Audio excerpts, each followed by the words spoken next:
Ini juga menarik Neng ya, terkait masalah money politik ya. Iya, money politik ini. Selain Banten ini terkait masalah netralitas ASN ini masuk dalam kategori ketiga ya di Indonesia. Money politik ya. Money politik juga masuk. Wah, lengkap berarti ya. Dimensi kerawanan di Banten itu money politik itu di urutan ke-11. Tadi kejadian juga kemarin tadi ada yang WA bahwasanya Pak ini caleg atas nama si dia kampanye di tempat pendidikan tapi langsung ditindaklanjuti. Iya, kita langsung ditindaklanjuti, langsung.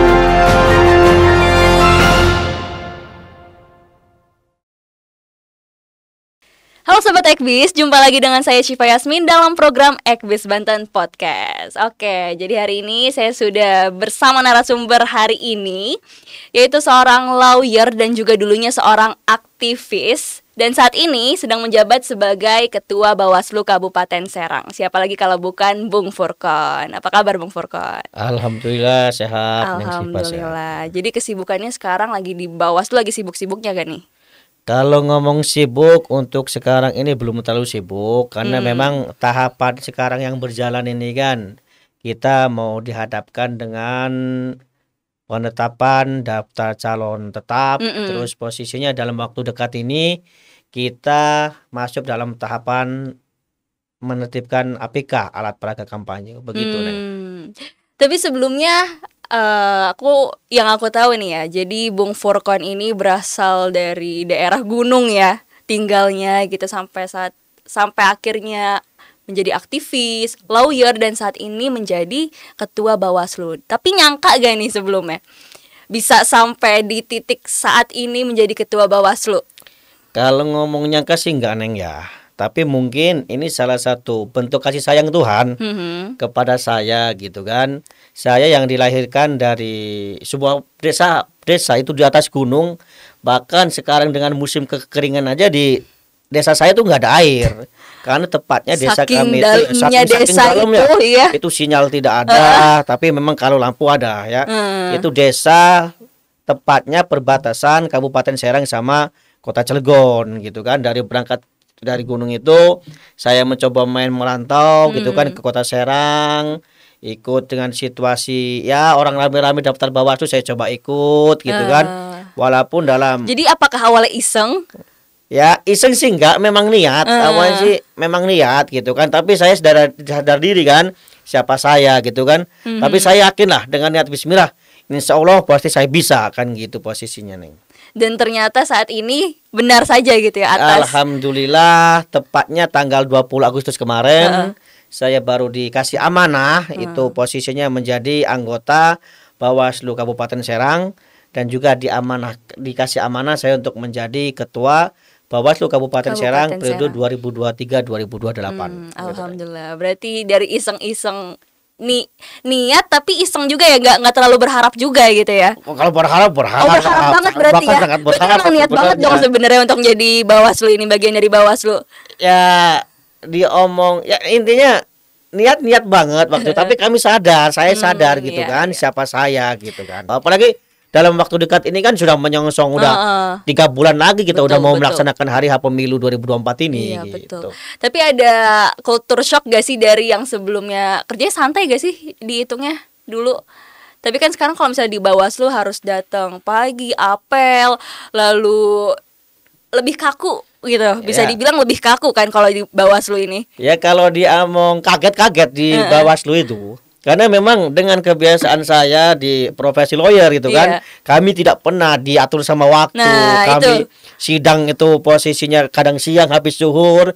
Tapi setelah masuk jadi anggota Bawaslu ini jam 7 tuh kita dituntut untuk bangun. Apalagi hari Senin. Tapi awal-awal berat gitu. Awal-awal itu berat, tapi sudah sebulan itu udah menjadi kebiasaan. Udah adaptasi berarti ya. Udah adaptasi lah. Itu posisinya Neng. Oke, jadi sekarang udah oke lah ya sama Bawaslu ini, udah beradaptasi dengan kegiatan-kegiatan di Bawaslu gitu ya. Sudah beradaptasi. Oke. Dekat-dekat ini November mau ada kampanye kalau nggak salah ya, 28 November. Iya, betul. Tapi kalau dilihat-lihat saat ini ya di pinggir jalan gitu udah banyak baliho bertebaran di mana-mana, dan di sini kan Bawaslu berfungsi sebagai mengontrol lah ya supaya pemilu ini berjalan dengan semestinya gitu. Nah itu gimana nih Bung Furkon menanggapi adanya APK-APK yang bisa dibilang beberapa partai udah curi start duluan gitu. Ya, betul.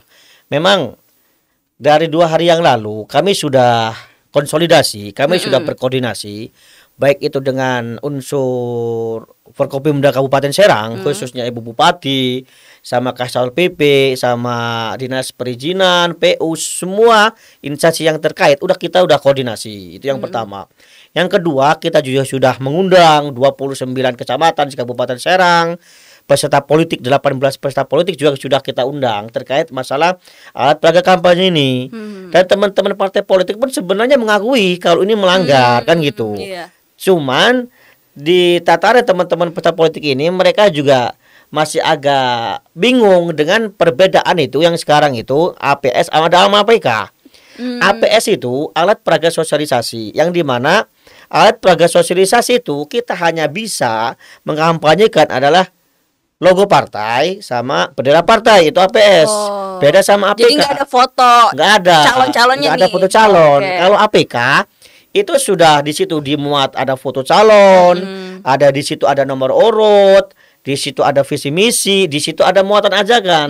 Sehingga dengan banyaknya APK di Kabupaten Serang ini, yang jumlah sekarang ini per bulan ini itu jumlah APK di Kabupaten Serang berjumlah 5.801 itu. Udah banyak banget dong itu. Udah banyak banget ya. Sangat banyak gitu, Neng.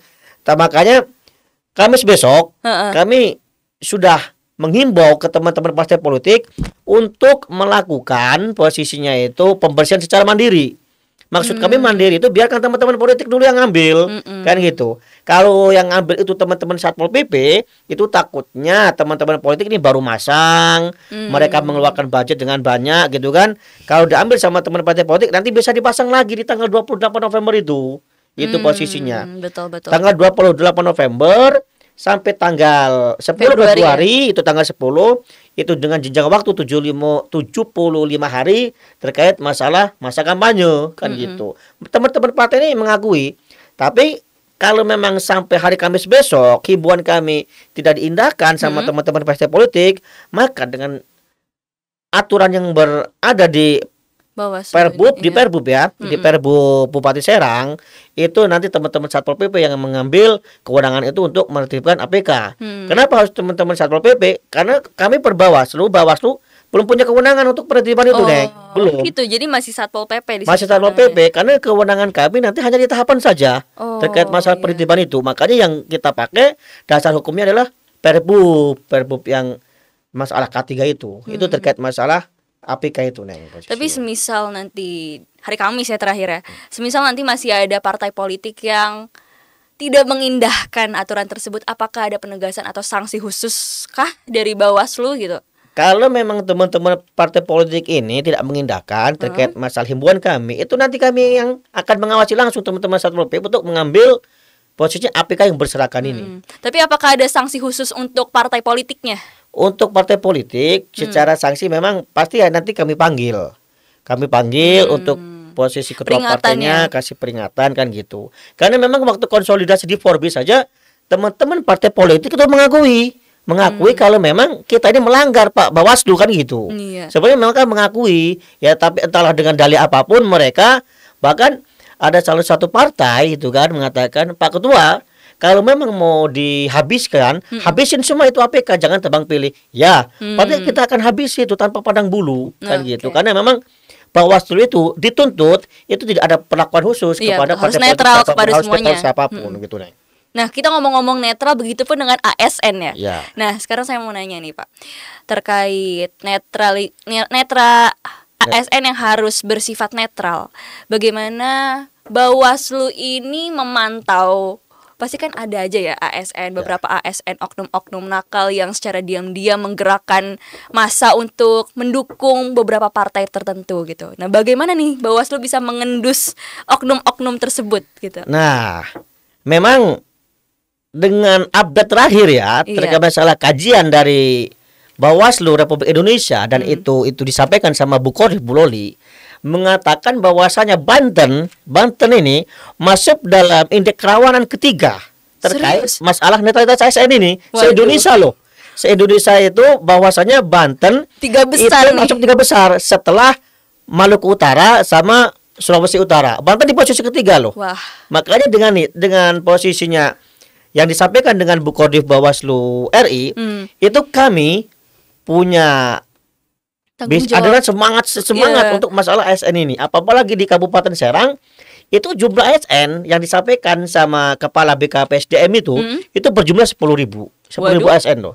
Itu banyak banget dong. Iya, kalau 10.000 ASN ini posisinya dijadikan instrumen oleh salah satu politik itu memang berbahaya. Bahaya sekali. Makanya kami juga minta tegas kepada Komisi Aparatur Sipil Negara itu pas untuk benar-benar mengasih sanksi tegas apabila ASN di sini terbukti mendukung salah satu calon ataupun mendukung calon baik itu partai, DPRD kota, kabupaten, provinsi ataupun RI. Karena memang dalam aturan juga udah jelas. Berbagai aturan yang disampaikan dalam netralitas ASN itu kita punya Undang-Undang Nomor 7 Tahun 2017 tentang pemilu itu yang pertama.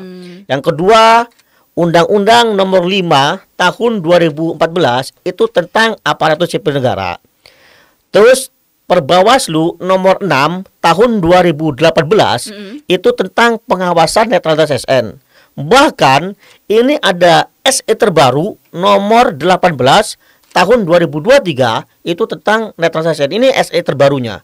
Makanya dengan posisinya Banten masuk ke 3 besar terkait dimensi pelanggaran netralitas ASN itu menjadi adrenalin kita Bawaslu untuk benar bergerak dalam mengawasi netralitas ASN tersebut. Nah, tadi kan Bung Furkon bilang kalau misalnya Bawaslu ini akan memberikan tindakan tegas ya, menindaklanjuti ASN yang melenceng ya bisa dibilang gitu. Tapi bagaimana Bawaslu untuk meminimalisir ASN yang mungkin nggak ketahuan gitu, nggak tercium dari Bawaslu gitu. Pasti intinya gimana nih Bawaslu untuk benar-benar meminimalisir adanya ASN yang tidak netral ini gitu. Baik. Gimana meminimalisirnya tuh? Kita sekarang ini Bawaslu Kabupaten Serang itu punya program bahwasanya setiap nanti hari Senin kita akan bekerja sama dengan dinas-dinas OPD di Kabupaten Serang. Iya. Dari tingkat kecamatan nanti diwakili dengan teman-teman Panwas kecamatan sampai nanti tingkat kabupaten. Kita minta setiap 1 minggu sekali di hari Senin itu anggota Bawaslu untuk menjadi pembina upacara. Itu salah satu yang kita terapkan itu. Nanti dalam pembina upacara itu kita akan menyampaikan terkait netralitas ASN ini. Itu yang pertama. Itu yang kedua, karena kita juga sudah ngomong sama Ibu Bupati, sama PLT Sekda juga, Pak Nanang juga, terus sama Kepala BKPSDM juga sudah kita sampaikan. Memang untuk ASN ini benar-benar kita jaga. Apabila memang terbukti teman-teman ASN ini melakukan kesalahan dengan ikut kampanye, ada fotonya, terus posisinya dia mendukung salah satu calon, baik calon legislatif atau calon presiden, maka dari Bawaslu itu akan kita kaji. Kalau memang itu melanggar, kita akan rekomendasikan agar bisa dikasih sanksi sama Komisi Aparatur Sipil Negara tersebut. Oke, berarti Bawaslu benar-benar turun lapang untuk memantau langsung ASN tersebut ya. Oke. Itu terkait ASN. Nah, sekarang kita bicara yang lagi hangat-hangatnya nih tentang kemarin ada aturan tentang kampanye di tempat-tempat pendidikan ya. Ya, betul. Bagaimana nih tanggapan dari Bung Furkon? Ya, memang ini juga lagi menarik. Lagi rame kan? Lagi Itu rame, banget, apalagi di rame. TikTok tuh. Iya. Lagi rame banget. Pasca posisinya ada putusan, pasca adanya putusan MK ya, yang nomor 65. Yang nomor 65 terkait posisinya kampanye di tempat fasilitas pemerintah, ibadah ataupun pendidikan. Sebenarnya sebelum adanya putusan MK nomor 5 tersebut, ini yang diuji itu adalah pasal 20. Pasal 20 ayat 1 huruf H Undang-Undang Nomor 7 Tahun 2017 itu yang diuji sama satu pemohon itu Kalau dalam Undang-Undang Nomor 7 udah jelas bahwasanya dilarang berkampanye di tempat ibadah, tempat pemerintahan, ya kan, dengan fasilitas pemerintahan, di tempat pendidikan. Tapi setelah putusan MK turun yang nomor 65 ini kan diizinkan. Sehingga banyak teman-teman partai politik itu merasa bebas nih mau kampanye di tempat sekolahan, di tempat pendidikan, di pemerintah. Padahal sebenarnya tidak begitu posisinya, Neng. Posisinya itu apabila teman-teman partai politik mau kampanye di tempat pendidikan, di kampus atau di mana, itu ada faktor-faktor yang harus terpenuhi. Nah, apa itu? Ya, bukan posisinya teman-teman partai politik itu harus bebas kampanye. Teman-teman nggak begitu, Neng. Cuman ada. Tapi apakah dampaknya akan sangat negatif kah? Ya, ketika kampanye di tempat pendidikan gitu misalnya. Iya, karena kan kebanyakan saat ini orang yang memilih kan umur-umuran milenial gitu kan. Milenial, betul. Jadi tempat pendidikan tuh tempat yang pas banget ya untuk jadi target kampanye gitu. Iya, memang tempat pendidikan itu tempat sangat pas untuk melakukan kampanye.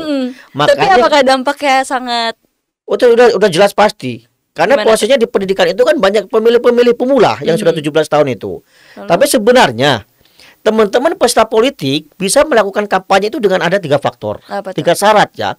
Yang pertama itu tanpa harus ada APK. Tidak boleh di tempat pendidikan itu. Tidak boleh ada APK, tidak boleh ada bendera, tidak boleh ada logo partai. Itu tidak boleh di tempat pendidikan, itu sangat dilarang. Itu yang pertama. Apalagi ngasih gelas, kasih gelas, foto caleg itu udah sangat tak boleh itu. Kalau memang gatal itu pasti ada sanksi tegas dari Bawaslu. Itu yang pertama. Yang kedua, caleg juga untuk kampanye di pendidikan itu bersifatnya terundang. Maksudnya dia itu diundang, bukan dia posisi yang melakukan adanya acara. Dan di situ pun tidak boleh kita ngundang hanya 1 caleg. Oh gitu. Itu semua harus caleg diundang di tempat pendidikan itu. Jadi nggak bisa hanya 1 partai. Nggak bisa 1 partai, nggak bisa 1 caleg gitu kan yang kamu di tempat pendidikan. Semua partai, semua caleg yang ada di tempat harus diundang. Itu syarat yang kedua. Yang ketiga ada penanggung jawab juga. Jangan sampai nanti kampanye di tempat pendidikan tidak ada penanggung jawab. Makanya itu 3 faktor sebenarnya yang membolehkan itu berkampanye di tempat pendidikan ataupun tempat pemerintahan. Tapi lagi dan lagi mungkin teman-teman partai politik juga belum membaca secara detail, secara keseluruhan amar putusan MK tersebut, sehingga mereka punya asumsi berpikir bahwa di tempat pendidikan bebas buat bareng kampanye. Begitu posisinya. Padahal ada 3 faktor yang harus dipenuhi ya. Iya, 3 karena faktor. Itu ya sih supaya lebih fair ya. Jadi kita harus mengundang semua caleg dan biarkan audiens yang menilai gitu ya. Betul, itu lebih fair dibandingkan hanya 1 partai datang menguasai target kampanye ini gitu. Nanti itu kalau begitu kita dianggap tidak bersifat adil kan. Makanya memang semua kalau memang mau kampanye di tempat pendidikan semua caleg harus diundang.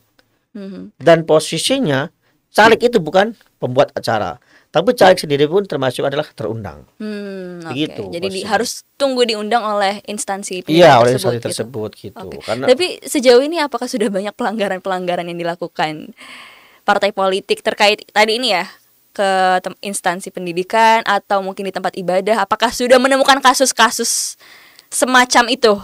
Kasus sudah pasti ada. Banyak yang laporan sudah ada. Banyak sih enggak, memang masih normatif. Cuman sejauh ini belum laporan itu yang belum bersifatnya tertulis, hanya laporannya itu WA ke saya. Gitu baru kan. Bersifat WA. Bersifat WA. Aja, gitu kayak kemarin juga tadi kejadian juga kemarin tadi ada yang WA bahwasanya Pak ini caleg atas nama si A dari partai A, dia kampanye di tempat pendidikan. Tapi langsung ditindaklanjuti. Iya, kita langsung ditindaklanjuti, langsung saya sebagai ketua koordinasi sama Koordif PP penanganan pelanggaran, Koordif PP juga langsung menginstruksikan ke teman-teman Panwascam biar teman-teman Panwascam bergerak gitu kan. Takutnya kalau dianggap nanti teman Panwascam nggak bergerak, nanti dianggap Bawaslu nggak kerja, ada laporan nggak ditindaklanjuti kan begitu. Makanya kami setiap ada laporan itu kami tidak menelan atau kita mentah-mentah kita tolak, tidak, tapi kita kaji nih, kita cek lapangan, benar nggak laporannya kan gitu. Itu kan salah satu juga untuk menghindari posisinya isu-isu hoak yang terjadi sekarang ini, posisi begitu. Oke, next nih pertanyaan selanjutnya. Saya mau nanya nih terkait politik duit ya. Apalagi ya pemilu di Indonesia gitu kan.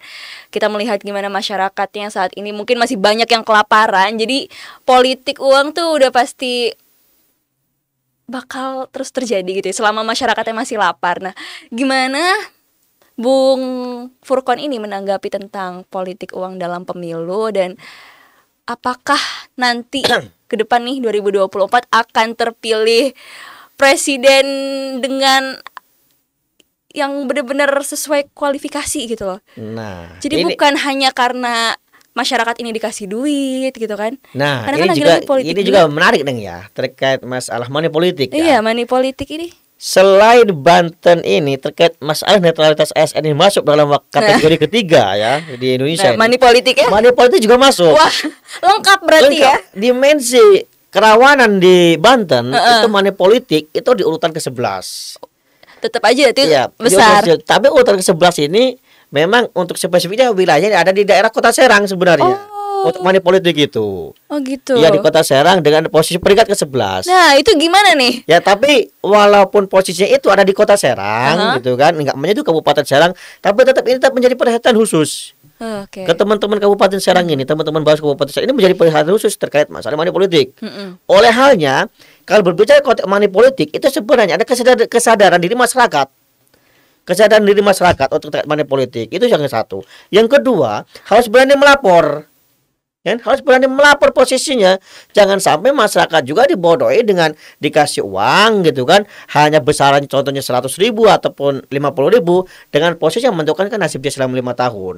Cuman kesadaran masyarakat juga posisi ini. Kadang mau melapor aja mereka kayak takut apa kan begitu. Atau mungkin males gitu. Apa males, gak peduli gitu kan. Gak peduli. Yang penting saya dapat uang gitu kan. Makanya kalau boleh menghimbau kepada masyarakat khususnya di wilayah Kabupaten Serang gitu kan, kalau ada calon dewan, caleg itu baik itu dari calon manapun tingkat kabupaten, provinsi atau RI, tolak uangnya, laporkan orangnya. Gitu.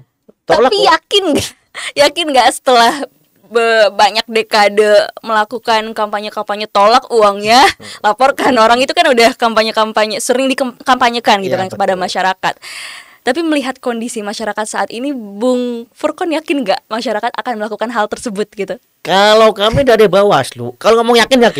Yakin kami akan. Kenapa bisa yakin tuh? Ya karena begini posisinya. Memang politik uang ini ya, kalau memang supremasi hukum ditegakkan, orang juga akan berpikir. Ya, orang akan berpikir kalau memang yang menyuap dan penyuap memang bisa diproses. Berarti kan ini penegakan hukumnya juga posisi yang benar-benar diuji terkait masalah money politik uang. Yang selanjutnya kesadaran lagi dan lagi masyarakat ini terkait masalah sadar diri gitu loh. Jangan sampai posisinya dikasih uang dia nerima. Tapi kayaknya masih banyak loh masyarakat yang kayak gitu. Itu ada carakah untuk meminimalisir hal tersebut gak? Apalagi masyarakat sekarang kan kemiskinan maksudnya masih tergolong tinggi juga gitu kan. Pasti yang namanya dikasih duit terima dong. Orang masih butuh nasi gitu kan, masih butuh untuk beli beras, beli lauk, dikasih duit cuma disuruh milih gitu kan. Pasti bakal nerima gak sih kalau kita secara logika aja gitu ya Bang? Kalau memang berbicara logika, memang beberapa saya diskusi ya sama teman-teman di Bawaslu Kabupaten Serang, terus sama beberapa narasumber terkait money politik ya. Memang kalau berbicara jawaban yang konkret terkait bagaimana sih untuk menghilangkan politik uang ini benar-benar hilang sampai akar-akarnya, memang jawaban yang pasti pun kami belum menerima akan hal sulit itu. Ya, karena sulit. Karena ini balik lagi ke pendidikan juga sebenarnya. Ya balik lagi pertama itu ya ke pendidikan, kedua juga memang kesadaran masyarakat. Karena nggak mungkin posisinya Sekabupaten Serang ini kan kita bisa awasin semua dengan mata kita yang hanya terbatas. Tapi apakah akan ada sosialisasi terkait ya seperti ini gitu, sosialisasi kepada masyarakat untuk menghimbau mereka tidak menerima suap menyuap? Kalau sosialisasi udah jelas. Udah jelas ya. Kita pasti. Ini sudah, bahkan kita juga lagi ada program nanti ada di sosial media mungkin. Ya di sosial media, bahkan kita secara realnya juga kita bikin kampung, salah satu nanti di desa Kabupaten Serang dengan kampung anti money politik gitu kan.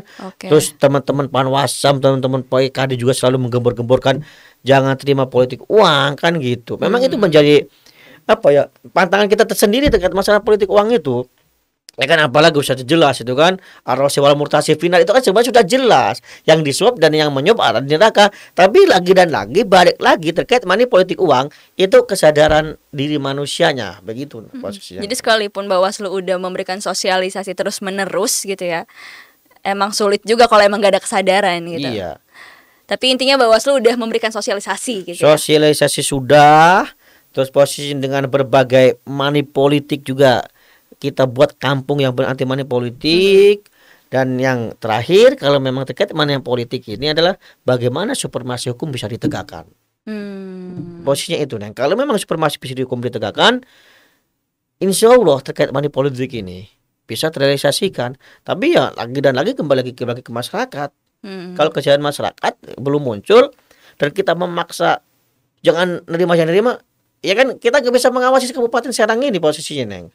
Kalau posisinya udah tumbuh masyarakat kesadaran bahwasanya dengan uang hanya ya apa 100.000 harus dikorbankan dengan waktu 5 tahun dan mereka sadar gitu kan, mudah-mudahan masyarakat ini sekarang sudah bisa berpikir sejauh itu sehingga dalam konteks pemilu ini bisa melahirkan pemimpin-pemimpin yang benar-benar bersih tanpa ada money politik ataupun yang lainnya.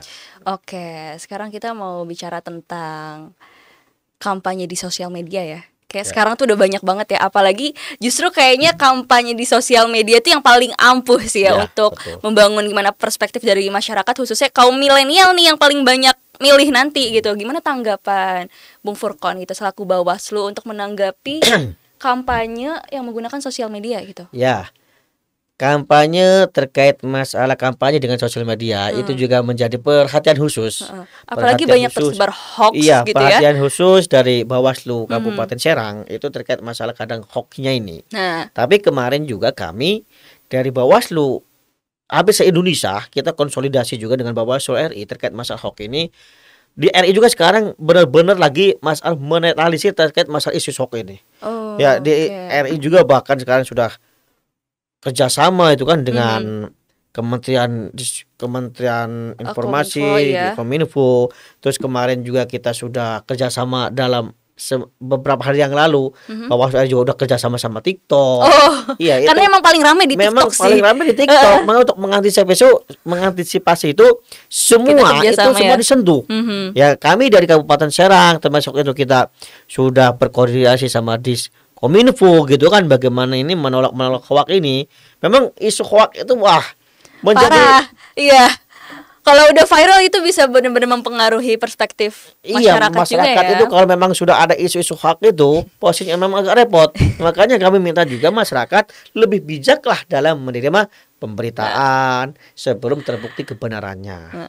Lagi-lagi ini tergantung dengan personal dari masyarakat lagi ya. Iya, betul posisinya. Balik lagi ke masyarakat kesadarannya. Jangan sampai posisinya ada isu hoax belum apa-apa sudah disebarluaskan. Itu kan juga sama-sama penyakit posisinya, Neng. Makanya balik lagi ke kesadaran masyarakatnya. Tapi kalau misalnya kita membandingkan ya antara masyarakat beberapa tahun yang lalu dengan masyarakat saat ini dari segi cerdas berpolitik menurut Bung Furqon ya, apakah ada perkembangan? Kalau dari segi berpolitik ya, memang sekarang ini memang lagi dan lagi itu masalah media itu masalah media. Terus anak muda sekarang ini kayaknya lebih sigap, udah lebih tertarik mereka dengan masalah politik anak-anak muda ini. Dan kayaknya cara kampanyenya pun sekarang udah mulai mengadaptasi melihat target marketnya gitu ya. Betul. Jadi sesuai banget nih sama milenial ya. Memang suara sekarang itu 60% ini memang suara-suara milenial hari ini. Mengambil empati para milenial sehingga memang benar apa yang dikatakan sama Neng Syifa juga tadi. Memang betul sekarang ini teman-teman milenial itu ya udah tertarik di dunia politik juga, sehingga coba perhatikan juga banyak juga kan sekarang caleg-caleg itu dari caleg muda baik itu di Kabupaten Serang, Kota Serang kita lihat juga itu kan banyak lagi caleg-caleg yang caleg milenial lah sekarang ini bermunculan banyak banget. Memang itu kan salah satu bukti kalau memang teman-teman milenial ini memang sudah punya kesadaran untuk berpolitik seperti itu. Ya ini kan kalau posisinya kita sudah sadar politik berarti kita sudah sadar bagaimana memang pemuda itu menjadi tumpuan harapan bangsa. Kan seperti itu, Neng. Oke, ya karena kita sudah berada di penghujung waktu ini, Bang.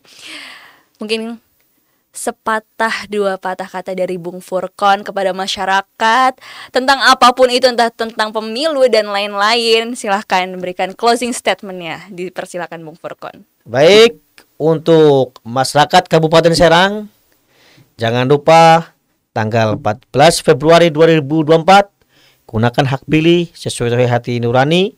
Jangan sampai ada paksaan, jangan sampai posisinya ada pengaruh.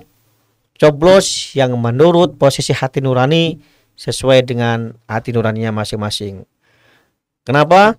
Karena dengan mencoblos sesuai hati nurani masing-masing tanpa ada money politik, tanpa ada unsur paksaan, mudah-mudahan bisa melahirkan pemimpin-pemimpin yang baik, yang bertanggung jawab, yang beramanah untuk kemajuan khususnya Kabupaten Serang dan umumnya untuk kemajuan negara Indonesia.